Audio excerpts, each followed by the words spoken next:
so much, Jack. I really, really appreciate you coming in. And I got to just start with an image I have of you.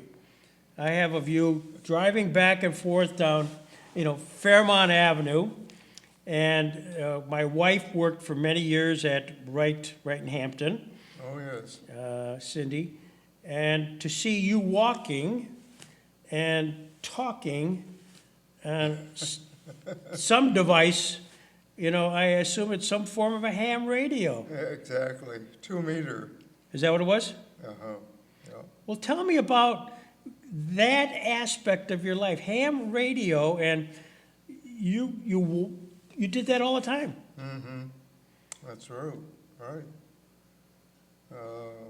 But I can't tell you anything other than I had a lot of good friends in How'd you get interested in that? I mean, that's that hobby. not everybody gets interested in that hobby. How did you get interested in it? That's a good question, and I can't remember. It was Citizen Band Radio to begin with, and your love of Heathkit, building Heathkit Oh, yes, radios. that's right. So Dad built a lot of his ham radio equipment and spoke with people all over the world. And the local one was 2 meters, but he had a receiver and a huge radio setup. And Dan, HF, we called it. you had a big part in helping people in the area that wanted to become licensed in ham radio. You helped them with their learning and testing. You would test them so that they could become qualified to be ham radio operators. Do you Yes, remember indeed. that? Good memories. So, go ahead. He inspired 4 of the 6 in the family to become hams themselves. And so, Libby, I think you're I'm the only one that didn't do it. Even Mom became. 5 of us were ham radio operators, licensed and at different levels, but we had fun with it. That was. So there's actually a society of ham radio operators. I've been to 2 of their meetings way back when, and you were part of that, Jack? Was it a society, a group? It was Chautauqua Amateur FM, CAFMA or something like that. Yes, oh gosh. Chautauqua Yes. County Amateur FM Association, I think is what it was.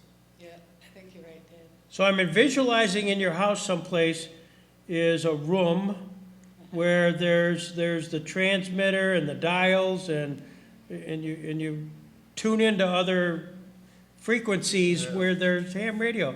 Right, and we had schedules. Schedules? Or we knew a certain time of day or night we meet. And that room was called a ham shack.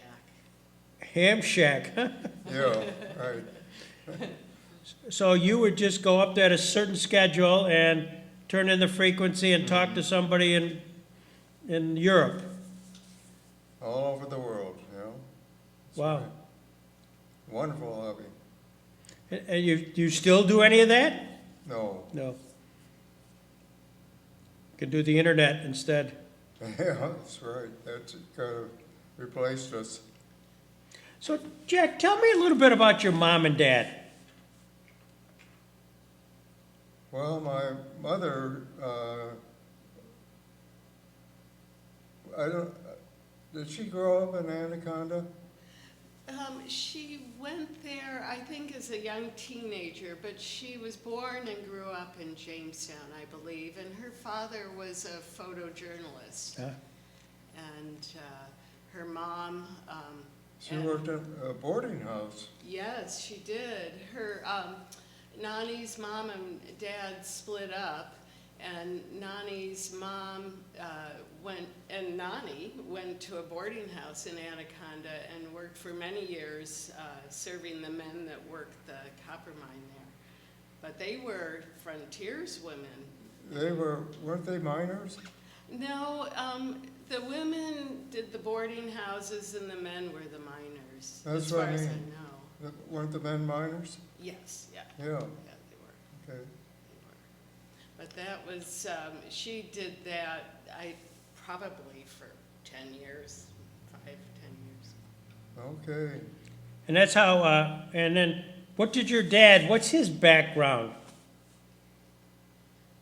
Okay. Born in Jamestown. Trying to think where they, how they came to Jamestown. I can't recall. Well, there were 3 cousins, and it was Edward, August, Alfred, and August was Poppy's father, your grandfather. Mm-hmm. And they That's were right. cabinet makers that wanted a better life in America and came over. And soon there was a 4th brother or cousin that came over, and they started making furniture. That was it. And then Poppy was born, and he went right into the business with Aunt Gladys. And Well, you used the term Poppy. What was his formal name? Alder Melvin Nord. Aldor. Okay. Now, as I read somewhere in a book on the history of furniture in Jamestown, the name Nord, didn't you have when you came over here, when somebody came over here, wasn't it Nordquist or Nord? Yes, right. Quist being branch of. Ah, So they were a branch of the Nords. so your dad was involved in the furniture business with his brothers? Did he have brothers?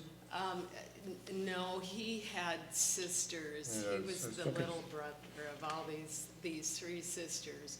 But he... Gladys, Elsa, and Right, Frances. right. Poppy grew up in the furniture industry, and then he went to University of Pennsylvania to the Wharton School of Business, and Poppy took over as president when his father passed. Now, the actual name of the business that was the Nord business was what? Union National? Was that the end of it all, Union National? Was there a national furniture and then there a union furniture? Did they merge at some point? Yes. Yeah, I guess so. Yes. Right. Yes, that's true, and I'm unclear of the exact details of that, but one was one set of cousins, and the other was the other set, and they merged and started building furniture. They were in retail shops, first of all, I believe, and then they started building secretaries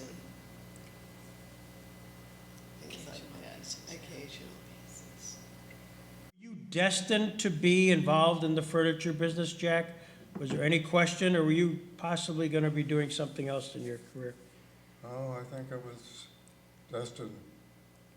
Yes. Yeah. Except that you went to law school. Oh, that's right. You I you forgot about graduated that. from Yale, and then while you were at Yale, you took some time off from Yale, and you got drafted into the Korean War. Mm-hmm.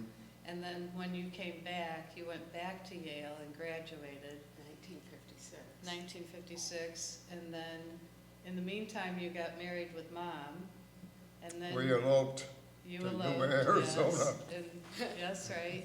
And then you ended up in, I think, was it Colorado? There was a law school in Colorado that you Yes, attended. that's right.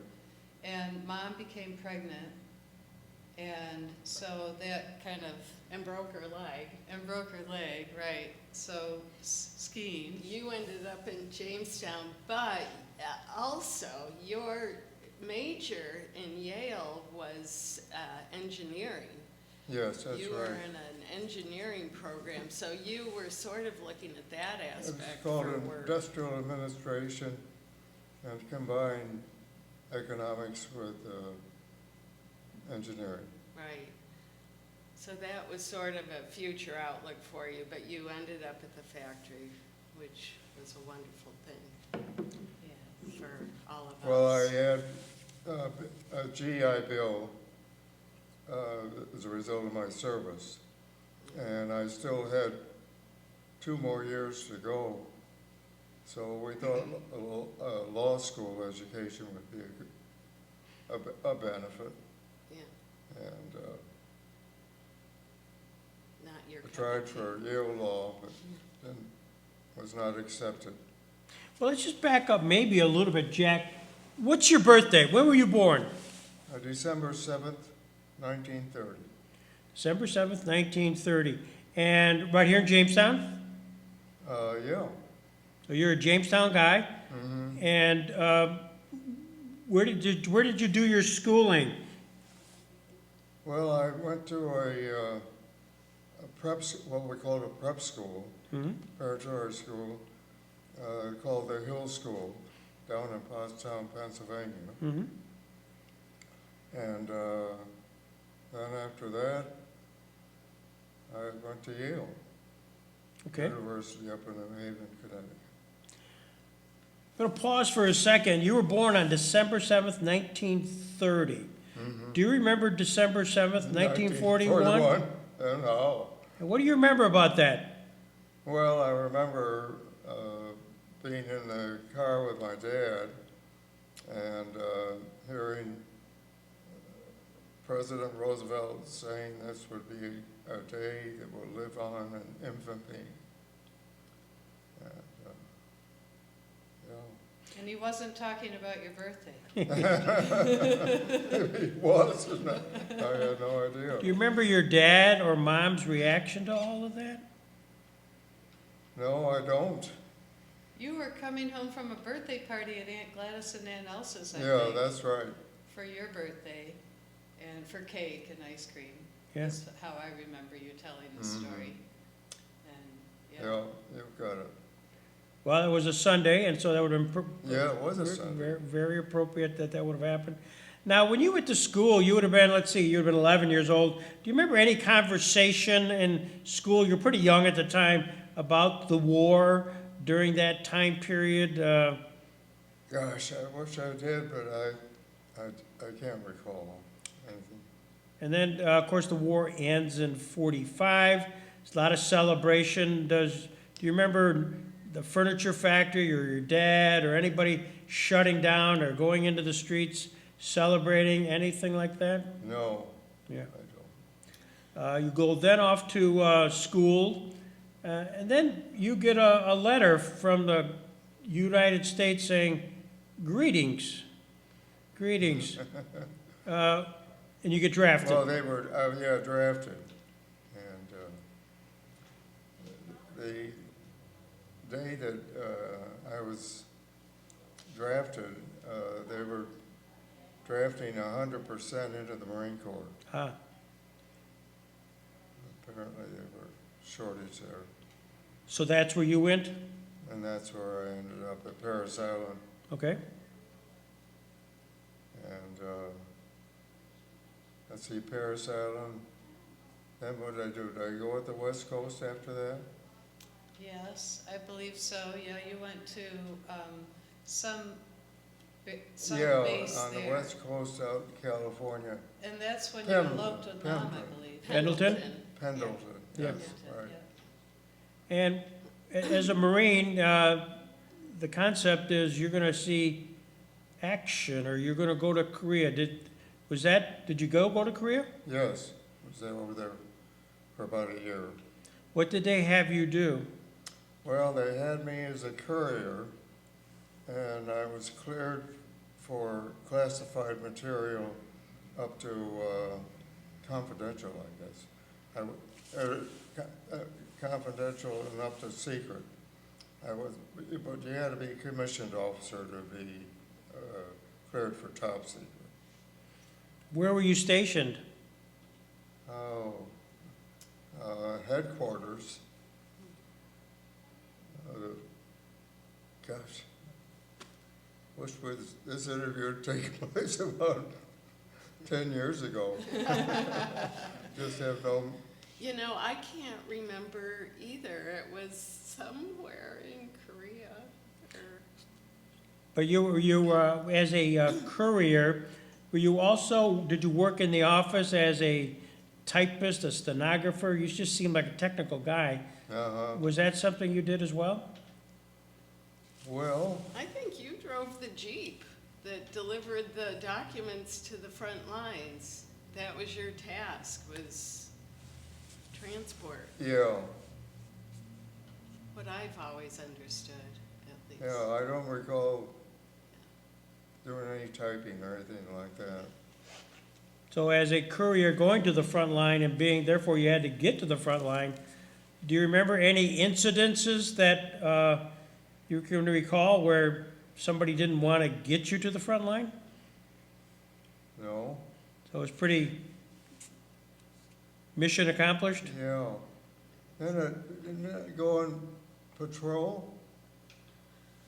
Night patrol, I think. Did you? Yes, you've talked Yeah. about that Yeah. before. I call that. So this would have been, of course, the early 50s. You remember the morale of the soldiers at the time? Just because of Douglas MacArthur, and Douglas MacArthur got fired by Harry Truman. A lot was going on politically at the time. Did that find its way down to the soldiers? Oh, it must have, but I don't recall any, feelings about it, Mm-hmm. or attitude, or whatever, or reaction. Yeah. Did the soldiers, as you're going and conveying this information, aside from morale, where they feel embittered, a little bit like Vietnam people were, that, No, no? we weren't soldiers though, we were Marines. Yeah. That is really interesting. Soldiers were the Army. Army, that's right. And once a Marine, always a Marine. I like that. Good point. Semper Fi. Yeah, Semper Fi. In fact, I'm going to use that. That's really good. So then, when you get done with your time of duty, did you come back stateside then? Uh-huh. Were you in the Marines for a period of time afterward? Yeah, for another year after that. And what did they have you do then? I would go down south. You went to Washington DC, I think, didn't you? Oh, okay. Oh, that's right, forgot about that. Yeah, You were in Georgetown you lived in Georgetown. with Mom, Oh, I didn't go to Georgetown. no. Not university, but didn't you live, you lived lived in the in that area. Georgetown area? Maybe not, maybe you were. That's what I remember. I just don't recall Georgetown spending any time there. Do you remember having an apartment in Washington with Mom, Washington DC? Yeah, I remember that. So that's what we're Our thinking landlady of. was, Yeah. her name was Gockenauer. And I don't think I can spell that today. And, so I was living in Washington, but commuting down to the base and God, I just can't think of names I can't anymore. either, I can't, yeah. How did you meet your wife? At a street she's gonna be horrified, or she would have been horrified, at a street dance in Jamestown. Okay. What street? I mean, was it a, We went by it today, didn't we? We believe it's It the was one a- between Fourth A and park area. Fifth. Yeah, by the old art. Fourth and Fifth by the Yeah, old 4th and 5th Streets. WJTN. On the west end. Yeah, Right So- by the Yeah. landmark, yeah. yeah. Oh, and what happened on that night, Dad? You were at that fair and saw Mom Yeah, and met her. I walked her home. In her home at that time, she was living with her aunt, mm-hmm. Ruth, On Falconer Street, on Faulkner Street. And couple That's- mile walk. that was the start of it. And it was Fletcher Taylor that introduced you to Mom. Pardon? Fletcher Taylor introduced you to Mom. Fletcher Taylor? Oh, yeah, Fletcher He Taylor, introduced yeah, you. that's right. So, before Dad parted ways with Mom that night, he asked her out to a movie, that drive-in movie, the next night. So Dad went to pick Mom up for that drive-in movie In and a Riviera saw convertible. Uncle, yes, and saw Uncle Dick, met him for the first time. And what did he tell you when he saw your big black convertible with the red leather He threatened interior? me with an inch of my life if I didn't behave. He was a He big thought I was guy. gonna, some rich guy taking advantage of his poor. Carol. I trust you behaved. I think I if did. you went to pick her up at like around 8 or 8:30, and he said have her home by 9. I thought we went to a drive-in You somewhere. did, and so it was unreasonable that he should say, have her home Oh, by okay. 9. It's like, how could you? But, He must have talked him into it. Yeah, Drive-in movie. drive-in movies, my gosh, convertible. I can visualize it. yeah. Good memories. Do you remember the movie? No, I do not. That was a good question. Shame on me. Well, it's the kind of thing, your wife, if she were here, she would know that. Yeah, I bet you would. She would, yeah. So you met, and this would have been around 1950? Mom was 16 and you were 18, Dad. So that would have been 1948. Yeah. Right around then. So, And Dad had met Mom and then had to turn around and go back to school. And so they were separated for a little while, but you. Yeah, I didn't go to high school in Jamestown. I went to prep school. and she went to high school in Jamestown? Well, she went to high school in Long Beach. She would spend her summers in Jamestown. I see. Yeah. I see. Yeah. So, yeah, so a dashing, young, handsome 18-year-old with a convertible going to squire a 16-year-old. I could see why he's concerned. Yeah. I really can. Yeah, yeah. Yes. That's Mom great. was staying with her aunt and uncle at the time. So she, even more so, I mean, she's a custodian, or the aunt and uncle now are really careful, because Yes. they're the custodians of their niece. That's right. Oh, they're not gonna let anything happen. She was their Carol. Much and to their she credit. was They were loved. wonderful people. And by the way, for the camera, and not everybody would know her, what was her name? Ryan, Dick and Ruth Ryan. Okay? That was- And your wife-to-be, her name was? Carol Fosberg. Okay. Fosberg. Okay, so she would, in the summers, come here from Long Beach, Yes, California. right. That's it. Yeah. And what was her parents doing there? Lawrence, Oh, my I gosh. don't know what they were doing. Yes, he was in the desert doing something. I think he was a welder, and there was something in the desert that he was welding for, and it was for the military, I believe. That is, So yeah. when the movie came about that summer, about the atomic bomb, I thought, was he out there helping with that? Mom would have been 12, 15 years old at that Somewhere in point. that time period, yeah. But we were unsure of what Grandpa Lawrence, Mom's dad, was doing out there. But Mom would take the train cross-country by herself sometimes as a child, back and forth between Aunt Ruth and Uncle Dick's and And she'd And have Long to change Beach. stations and in Chicago. to get on the Erie. Where was Viola then? Well, she and Grandpa Lawrence were in Long Beach. And so, They were together at that time. yes, they were together at that time. When Mom graduated from high school, they divorced. And then Mom, of course, married you shortly after that. Yeah, I think they got married and then they divorced. Yeah. I think that's that word. And Mom and Dad eloped. Yes, that was. some So fun what stuff. time, this is gonna be an interesting story, I'm sure.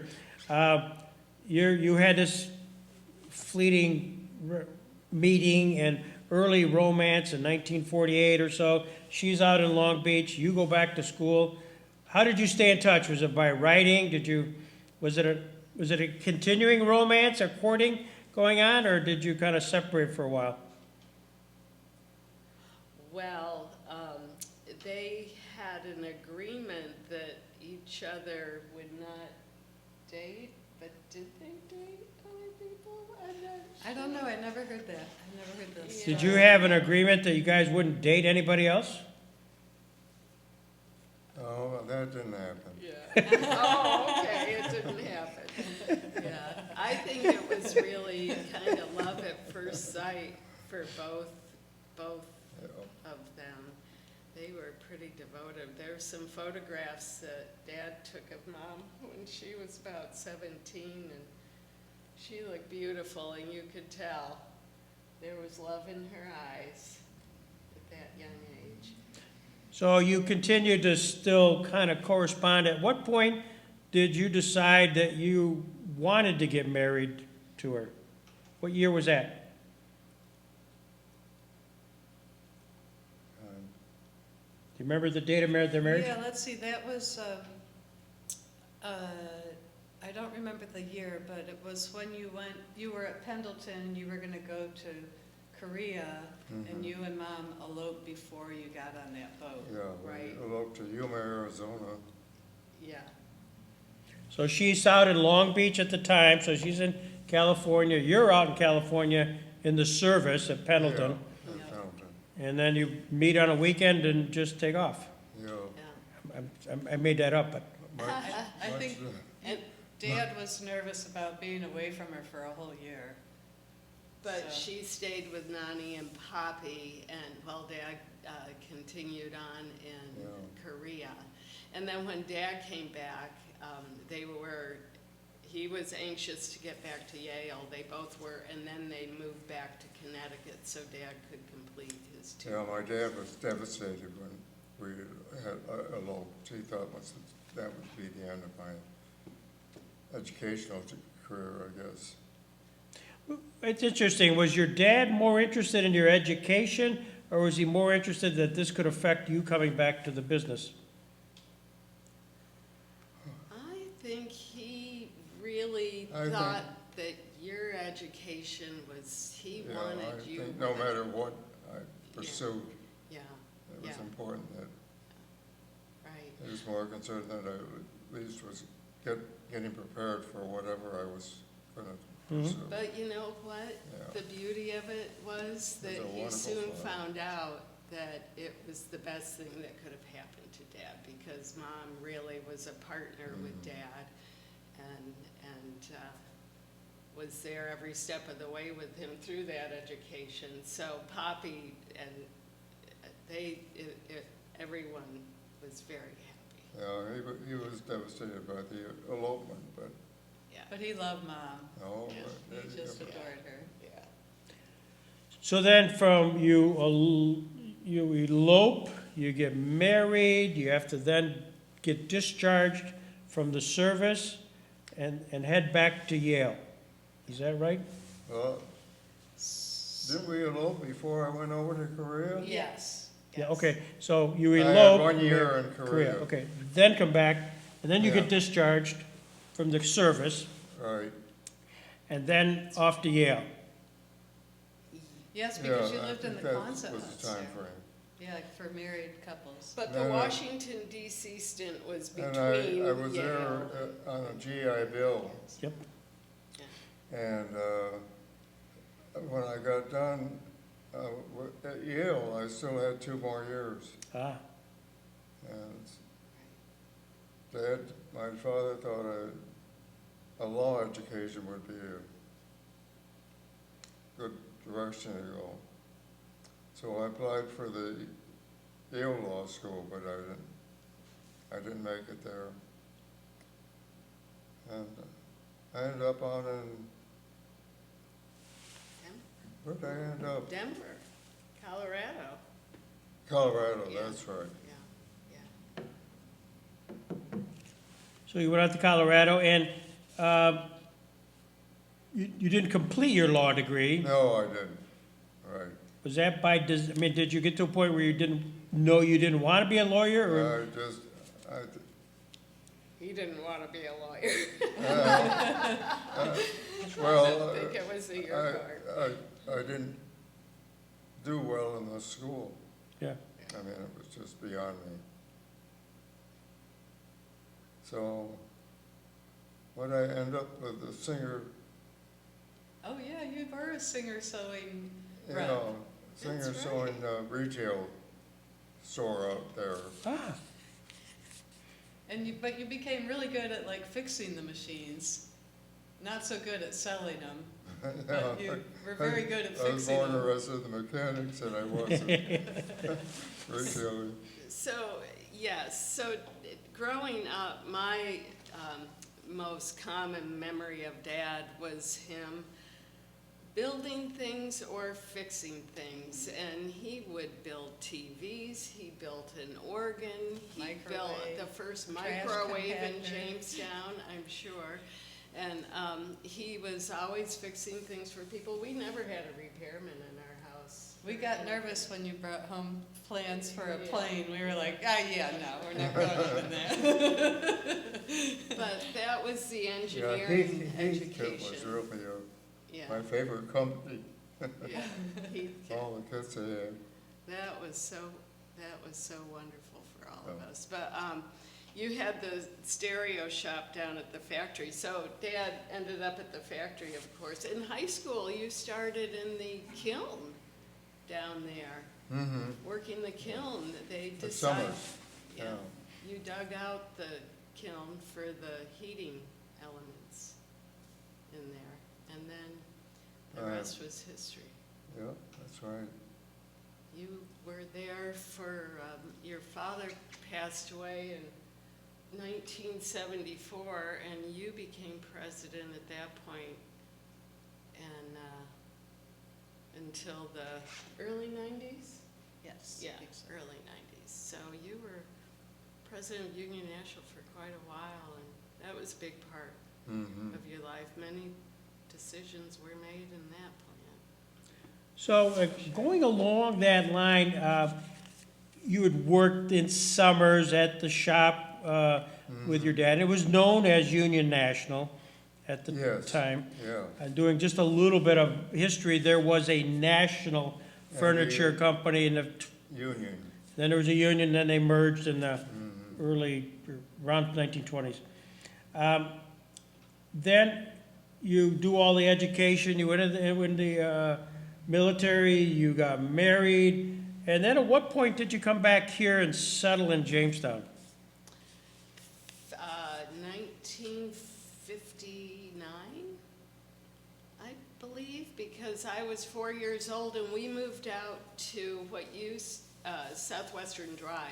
It used to be called Town Line Road. And we lived across from Southwestern High School, and I was 4 years old. That would have been 1959. So that was the year I Yeah. was born. Yeah, yeah.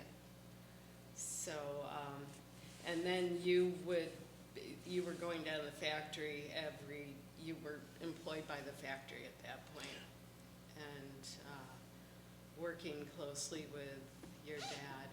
So, yeah, what did you do when you now get down to Union National full-time? Did they have you work office work? Did you do Yeah. sales or? Sales manager, Yeah, yeah. We had 15 sales representatives that covered the country, different regions, and those 15, my dad, you were sales manager for them. It was a good team, really good team. Where was Union National? I saw the picture, but physically, where was it located, on what street? well, it was on Crescent Okay. Street, and Crescent was a block below Second Street, wasn't it? Yes. And it was between, what were the north and south? Let's see, Buffalo would be the one end, right? It would go into Buffalo Street? Windsor, thank you. And then Yeah, Windsor- Windsor is what I was trying to come up with. Windsor, yeah. and then if you drove all the way down, wouldn't it go into Buffalo? Yeah, it Wound it- connects into Buffalo. Yeah, so it was, I think it was 5 acres. And there was the trains used to come in, the train tracks ran behind it. Yeah, They, Drop off the lumber. yeah. So is that your access to lumber? And let's back up, because not everybody will know, though I do, you know, the fantastic furniture you made. But for the camera, what kind of furniture did you make? Union National was known for what? for the case goods, Case goods? which would be bedroom and dining room furniture, Mm-hmm. as opposed to upholstered furniture. We don't have upholstered. And you did an awful lot of, I've always seen break fronts, you know, that type of Yes, furniture. yeah. Was that in the beginning, did you do that type of stuff? Well, Well, I think we did, yes. yeah, Yeah, you always remember that. yeah. So you had up to, you know, 15, 16 salespeople. Was it throughout the country? Mm-hmm. How did it actually work? And I'm going to say this very personally, because my grandfather, Otto Peterson, Uh-huh. was a furniture salesman. Oh, great. And he had various accounts in Jamestown. Oh. And he would go out regionally in the area, in Pennsylvania Yes, and that area. right. So I grew up with it, but I never understood. He'd just leave, you know, on a Monday and come back on a Friday. You know, never quite sure how it worked. But, so they would actually, the sales reps would go visit furniture stores Mm-hmm. and then have a catalog and get orders? Yeah, well, yeah. And also, the sales representatives had their sample panels and catalogs and price lists. They would go to the retail shops, like Marshall Fields or whatever, but they'd also sell to interior decorators. Ah, And we maintained a showroom in the Merchandise Mart in Chicago. mhm. That's right. And where else did we? New York New City. York. New York and Yeah. Florida. Was there North some? Carolina I- at some point, I think. Well, we do the furniture shows. Well, we participated in these Southern Furniture Yeah, High Point shows shows. in High Point, Yeah. North Carolina. Mhm. All right. And the goal, as the furniture rep, is to sell that furniture and get it made and shipped to that customer. But also, the furniture rep would want the retail store to buy some of the pieces for their store to display. Mhm. And that was always kind of tricky, but, But the South really they were tough competition. yeah. Right. Because of the cost of labor? I think that was exactly right, yeah. No unions down south. No unions to Yeah, the argue unions with. were hard to deal with. And they didn't, Don't put that in your, yeah. Oh, but the well. unions were tough. Well, the furniture union here was, well, you know, unions are good though, oh my goodness, people really benefit from them for sure, but, so. Just on the union front, because my boss, your friend Sherry Cadwell, Oh, Sherry, of course, did a lot of contract negotiations on behalf of corporations with unions. I grew up at my law firm, Cadwell and Sharp, in that environment. So I know what you speak. And was it the United Furniture Workers at the time? Was that the union? Do you remember? yeah, I think UAW? I think it think was it was- UFW. UFW. The United Furniture Workers, I think. Yeah, right. And they represented most of the unions in the furniture Mhm. factories around here. They were tough. Did you negotiate those, Jack, or did you have somebody in your office do that? Wesley, I think, was doing all of that. No, I never did that. Wesley Waite? No, Wesley Nord. Oh, Wesley, okay, Wesley North, okay. You know, I think Wesley had passed at that point when the workers went on strike. It was you and. There was and John Gladys. Abramson. And yes, it was John Abramson and the board. That was tough because they couldn't get furniture out. You know, they couldn't ship because they couldn't work, so it was a difficult time. But anyway, you pulled through. And John Abramson was a neighbor of ours, lived Oh, up is on that right? Allendale Avenue. Yeah, And Yeah. we lived on Allendale Avenue, and his wife's name, I think, was Lois. Lois, yes. Yeah. Oh, that's Local, great. local flash. Where did you source most of your material, the wood? What kind of wood was it, and where did you source it? Cherry Cherry? and maple. Okay. And we use cherry when we do wood finishes, and maple when we did painted finishes.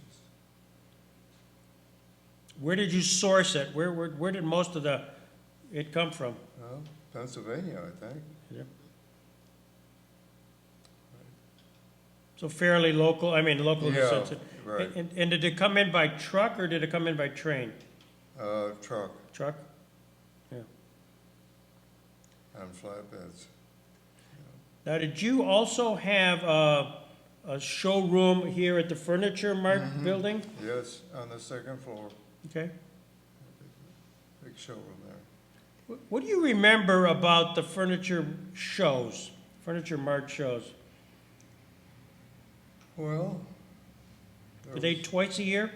I think it was twice a year here in Jamestown. And I don't recall how that worked out in Chicago. They were busy times because you'd have to set up those showrooms with the new pieces and didn't Wellman's come in and do the Yeah. decor Albert for Wellman you? Yeah. And, would stay. take our floor plan and lay that out. So all we had to do was look at the floor plan, knew this buffet went there, and that break front went there, and the bedroom and piece, so forth. So he would stage it for you? Yeah, Albert was very involved with that for us. yeah. Did he do that for the other local companies as well? Well, I don't know, but I I can't think answer he that and one. Poppy were friends, Albert and. Would Alder. hope he would. Yeah, yeah. Just Union National. So at your most efficient times, how many people were employed at Union National? Boy, I think like 75 maybe at its max. no, Yeah, you know, in its heyday. pretty close to 80. And then the numbers would ebb and flow.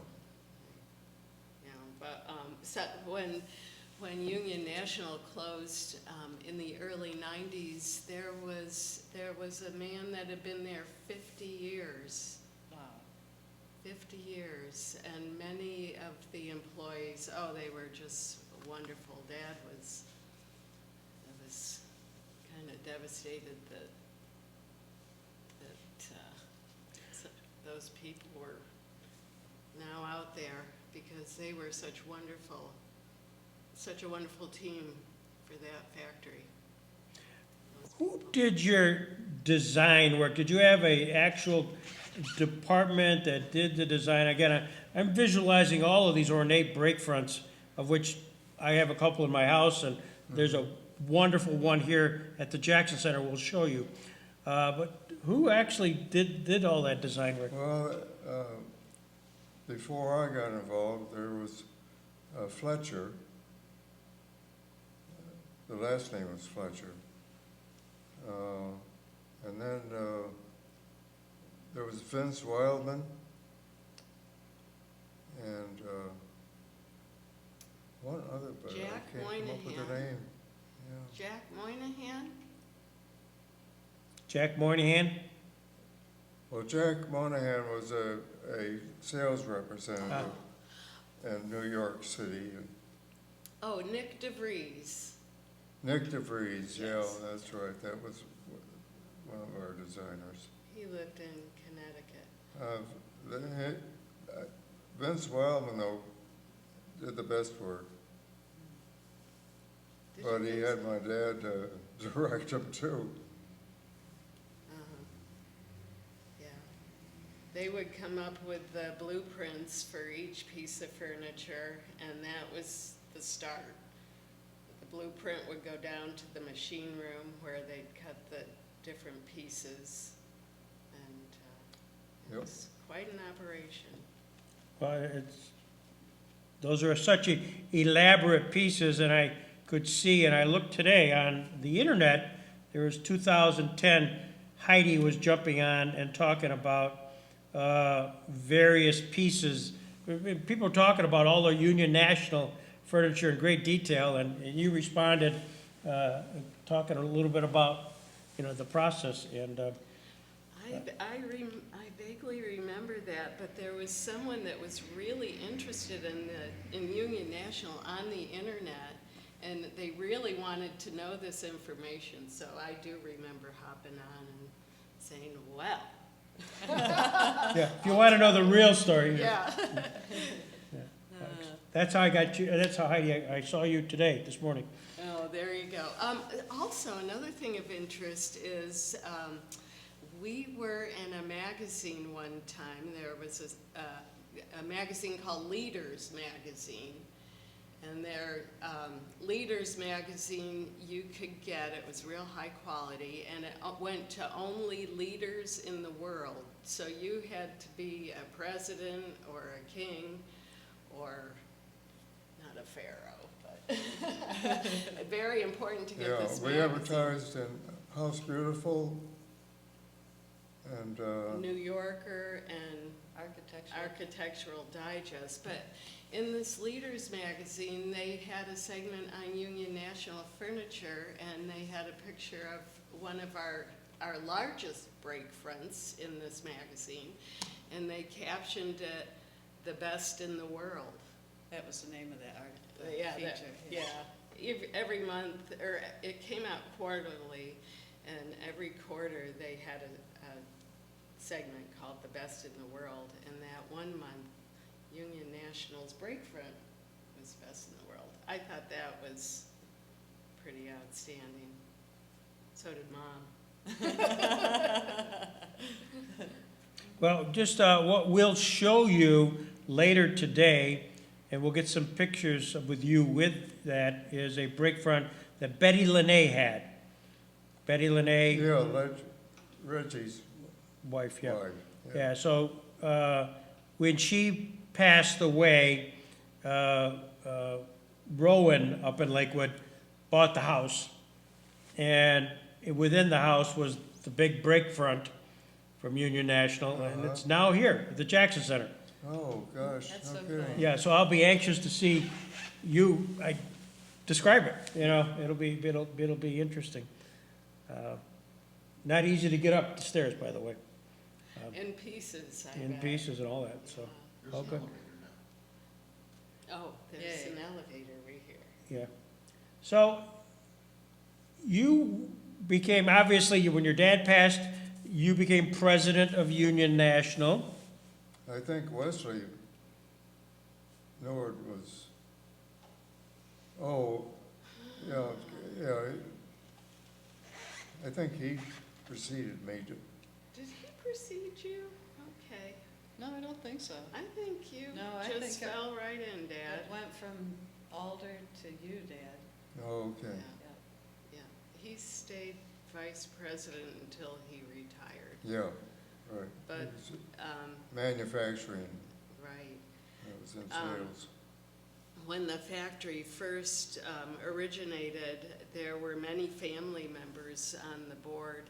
You had to be in the family to be on the board of directors, and there were about 6 of you on that board, and as they passed or retired, left, there were no, you had Aunt Gladys, and that was about it. Mhm. As far as family helping out, it was you and Aunt Gladys. And then the kids started jumping in one by one. As things progressed, and could you kind of see the handwriting on the wall with regards to some of your colleagues in Jamestown that were sort of closing their plants, and seeing the High Point, North Carolina, was really just places were moving down there, or they were just coming on? Could you kind of sense that this was happening? Oh, yes, Yeah, I think so. yeah. Yeah, that Yeah, you, was tough to compete with them. yeah, and you were very concerned, and you hired a consultant to come in, and we really tried to save that place. But then, Who was a consultant? oh, there was a consultant, I remember. I remember he him came too, in, yeah. and he was, he met with all the employees and tried to come up with a plan to get the factory through, and it was, you know, it was all the IKEAs in the world, and furniture was starting to be made en masse down in Indonesia, and the competition was just, like, you're right, I think the writing was on the wall. It was difficult to sell fine furniture. Well, that's what Union National was, fine furniture. I mean, you were high-end, High-end is right.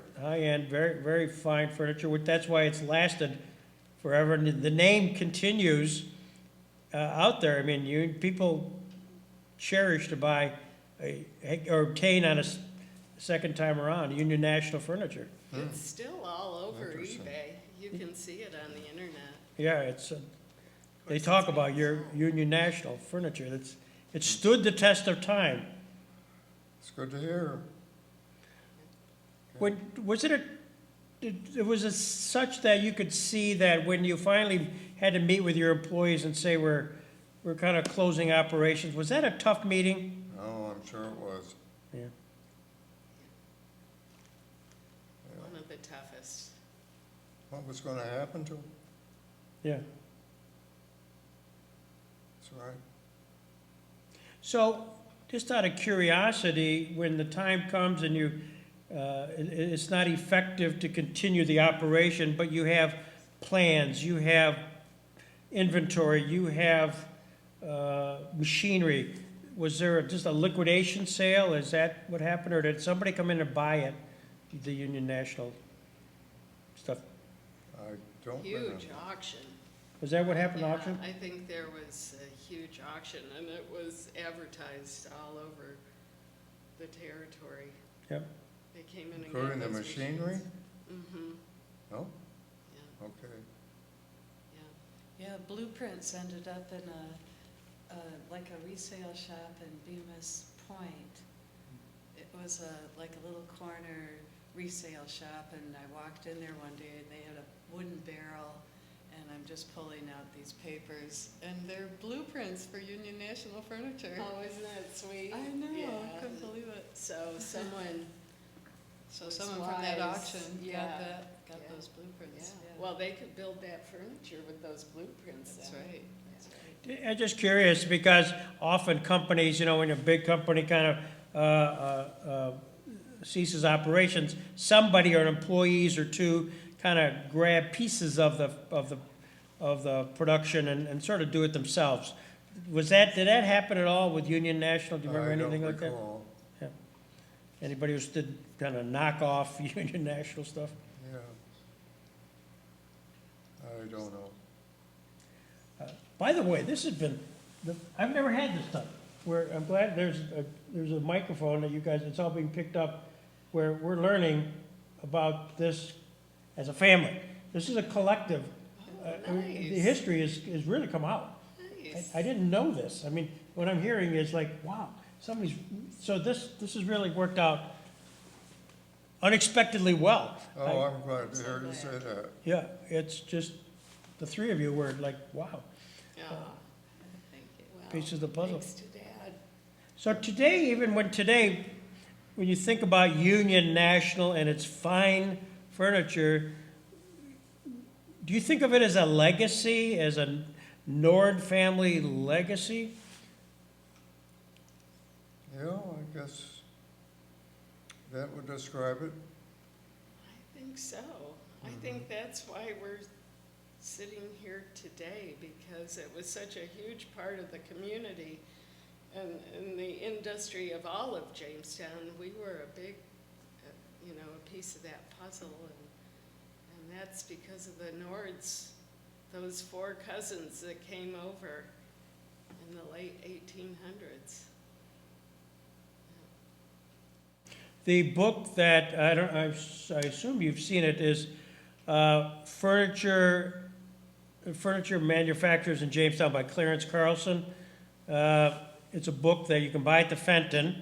Oh, I read it, managed to totally misplace the book, so I was going to have it right here. Right here. I was going to be. Have you seen it? I've got it too, Yeah. and so it's an interesting book, and it mentions the Nordquists as well. Nordquist. And I believe that the Nordquists, when the Nords were coming over, someone said, "We want you to change your name to Nordquist," and some of them did. But there was a Nord working in a furniture factory here, and the furniture factory burned down, and he went with it. And I'm unsure of how he was related to us, but do you know anything about that furniture factory that burned down with a Nord in it? Here? I'm not hearing very well, but Oh, sorry, Dad. And the question was whether there was in the earlier days, this would be ancient history, on the Nordquists, other branches of the family, and there was they had a furniture company, and that burned down, and apparently one of the family members died with it, right? Right, and it wasn't one of the 4 cousins, but it was a closely related Nord, like an Alan Nord, or an Andrew Nord. And the only reason I know about this, Dad, is because last time Andy was in town, he said, "Oh, there's another Andrew Nord." So we went and looked for his headstone, and then we went to the Saga of the Hills book, and we found this other Nord. So there's more opportunity there if you can find his family. Well, I reflect back, again, my grandfather was very much a salesman. I have his old valise and his old cards of the various companies and his sample book. One quick story, and it's just a funny story that passed down, because my grandfather, being a good salesman, and he was the kind of guy you'd caricature, heavy-set guy, smoked a cigar, what you'd envision a guy on the road being like. It was just him. like my dad. Yeah, well, yeah, perhaps. But that my grandfather was that. His name was Otto Peterson.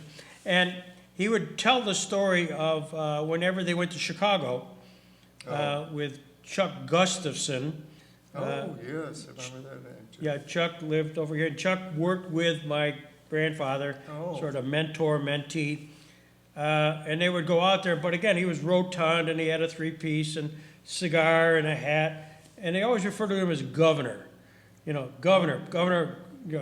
So he'd walk in, look like a governor of some state. So whenever they went to furniture shows and they wanted to get to the head of the line or anything like that, it was, let the governor through, let the governor through. So, a story. That's funny. But one of the other stories is during the 1940 election, I think it was, Roosevelt against Wilkie. So my grandfather would tool around in the various St. Mary's and Kane and Warren, all the area here, and he'd have a visor with stickers on it.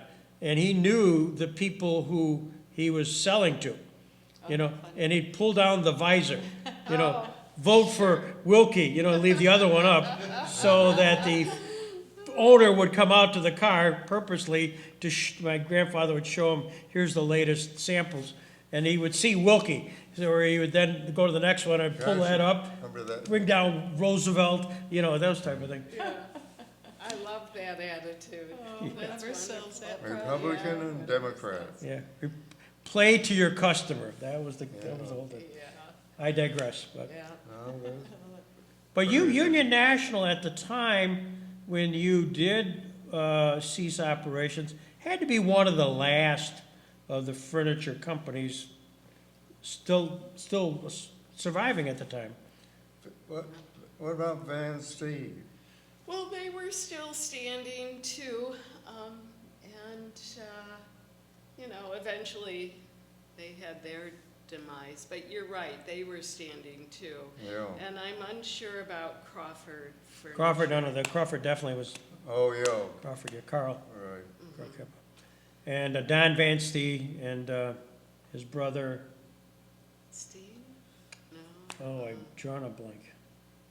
Because my brother worked at Van Stee, so it's one of those furniture, you know, yeah, Yeah. there was, you know, Union National, Yeah, Van yeah. Stee's, of course Crawford, kind of the last, anyways, you were the last kind of vestiges there. I guess we were. Yeah, Yeah. yeah. So what kept you busy afterwards? Other than ham radio, what kept you busy? What did I do? Ham radio Well, is you off. created Nord Tech, Oh, yes, you got, and you had business cards made, and you worked with two gentlemen here in Jamestown with computers. And Oh, that's one right. was Berto, Yeah, and I don't know the other gentleman's name. I can't recall his name either. Yeah, and then I don't know what it was a partnership of the three of you, and I don't know what aspect you had of that, but you used to get a lot of freelance work just fixing people's stereos or putting in sound systems into people's new homes, or Uh-huh. yeah. You put setting it- up their computers for them because they didn't know how to do it. You would get paid to go in and set up their computer for them and stuff like that. You set up sound systems and computer systems, and when Fixed anything. fixed anything. If anybody had anything broken. And that basement 2 years ago was full of computers that you would put together and fix for other and radio people, so. equipment and tools. Yeah, so I think that NordTech was a fun time for you. Yeah, Kept you busy there. And the ham radio. Where were you when I needed you? Cindy and I would have loved to have had you figure out my sound stereos. I was a disaster. He would have done it. He would have figured it out in a heartbeat. Well, Ed Tomasini, our camera guy, worked for you. And Ed, your job was In the to, stereo shop, we installed the stereo equipment. Oh, there you go. oh, Did it for a few years. At Union National. Yeah. In Burns Case Good, or was it in the actual Union National? It was, Was it like it around was the? like behind Van Stee. Yeah, right, it was in Burns Case Goods. Burns Case Goods. Yeah. You had to walk through the factory and then Over over a a little- ramp Yeah, A little that train was track. open to the sky, and then you turn into the right. stereo shop, and it was like a grease pit in there. Oh, playground for me. Yeah. so and he I put, spent many he hours in put there the with stereos Dad as a little girl. in your They're goods, your in case there. goods. He did Case install goods. Yeah. stereos. So he was the electronic, young electronics guy. okay. Yeah. Were you union, Ed? No. No, non-union guy. That's good, you know. Piecemeal. Oh, and, you know, nothing bad about unions for sure, because I was in a union for many, many years and I mean, only benefited from it, so. what I want to do, Jack, is take you and Heidi and Libby upstairs. We'll take the elevator Okay. and to show you the break front. Oh, I'd We'd love to love see it. it, Yeah, yeah. we could love to do that. Now, before we wrap this up, are there other questions, comments that you'd like to? Anything I can dig up, let me think. I think we covered quite a bit. Yeah, charmed childhood, little brother to Annie Mac, yeah. Well, just again for the camera, the siblings were how many and who? For Yeah. us, there were 4 children in our family. Yeah. Daniel, myself, Libby, and Andrew Okay. was the last one, yeah. And Do you have Union National pieces? So I've had various pieces throughout time, and they're all from garage sales because it was, this furniture is huge. And my lifestyle is a little smaller than that. But Libby's got a lot of Union National When furniture. I lived in Los Angeles, I had no Union National, and when I knew I was coming back here, my goal was to fill my house with the Union National furniture, and now I have a house full of Union National furniture. I love it. Yes. Perfect, Yeah. perfect. Well, this has been great, Jack. I'm so glad you came in. This is special for me. Been my pleasure. You've been great. I love this. This is great. I think when the day is done, the family members will enjoy this joint declaration of history here. This is great. It's very special. This is a Thank new you. thing. How many interviews have you done, were you saying? Thousands. Thousands? Oh, nice. This is really wonderful that you're doing this, Greg. So well, let's do that. Well, we called it a fruitwood finish because it was on fruitwood. Oh, fruitwood, yeah. I see, so it's not, gotcha. You know, And or on the mahogany, it would be mahogany finish. I don't remember a lot of this type of work done on Union National furniture. But the par lighting, does that look like a typical Union National type decoration for you? I don't, Not.